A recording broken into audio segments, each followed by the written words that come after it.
नमस्कार दोस्तों, स्वागत है आपका हमारे चैनल TSW बंगाल मिरर में। भारत का पड़ोसी देश नेपाल एक बार फिर गंभीर राजनीतिक और सामाजिक उथल-पुथल के दौर से गुजर रहा है।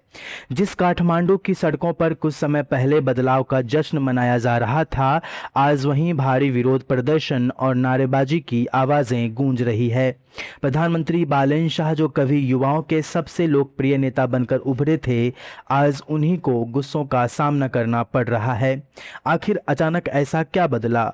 क्यों नेपाल में लगातार अस्थिरता बनी हुई है? आज के इस वीडियो में हम उन 3 मुख्य कारणों को समझेंगे। अस्थिरता की पहली और सबसे बड़ी वजह है नेपाल के युवाओं यानी जेन जी का असंतोष। बालन शाह को सत्ता के शीर्ष तक पहुंचाने में इस युवा वर्ग की सबसे अहम भूमिका थी, लेकिन हाल के कुछ फैसलों ने इन युवाओं को ही उनका विरोधी बना दिया है। प्रशासन द्वारा शहरी विकास के नाम पर बिना किसी वैकल्पिक व्यवस्था के गरीबों और झुग्गीवासियों को बेदखल किया गया, जिससे आम जनता में भारी आक्रोश फैला।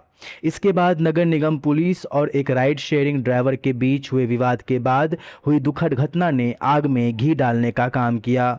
रही सही कसर तब पूरी हो गई जब विश्वविद्यालयों में छात्र राजनीतिक संगठनों पर पाबंदी लगाने की कोशिशें हुई। युवाओं को लगता है कि जिन वादों के साथ बदलाव की शुरुआत हुई थी, अब उन्हीं अधिकारों को छीना जा रहा है।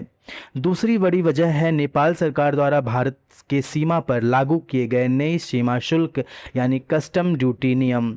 नेपाल सरकार ने भारत से आने वाले सामानों पर कड़े नियम बनाए हैं, जिसके तहत 100 नेपाली रुपए से अधिक मूल्य के सामान पर टैक्स लागू कर दिया गया है। भारत और नेपाल के बीच सदियों से रोटी बेटी का संबंध रहा है, जहां सीमावर्ती इलाकों के लोग दैनिक जरूरतों के लिए एक दूसरे के देशों में आते जाते हैं। इस नए फैसले से न केवल स्थानीय व्यापारियों और आम नागरिकों पर सीधा आर्थिक बोझ पड़ा है, बल्कि अनौपचारिक व्यापार पर निर्भर सीमावर्ती अर्थव्यवस्था को भी भारी झटका लगा है। और स्थिरता का तीसरा और सबसे संवेदनशील पहलू है भारत नेपाल सीमा से सटे जिलों में बिगड़ती कानून व्यवस्था और सांप्रदायिक तनाव। हाल ही में नेपाल के सुनसरी, कप्तानगंज और सिराहा जैसे संवेदनशील इलाकों में 2 समुदायों के बीच हिंसक झड़पें देखने को मिली। हालात इतने गंभीर हो गए कि प्रशासन को अनिश्चितकालीन कर्फ्यू लगाना पड़ा। सीमावर्ती इलाकों में लगातार हो रही इन हिंसक घटनाओं ने न केवल नेपाल की आंतरिक सुरक्षा पर सवाल खड़े किए हैं, बल्कि भारत से सटे इलाकों में भी सुरक्षा चिंताओं को बढ़ा दिया है। युवाओं का विरोध, आर्थिक नीतियां और सीमावर्ती इलाकों में बढ़ता तनाव, ये तीनों चुनौतियां इस समय प्रधानमंत्री बालन शाह और उनकी सरकार की स्थिरता की परीक्षा ले रही है।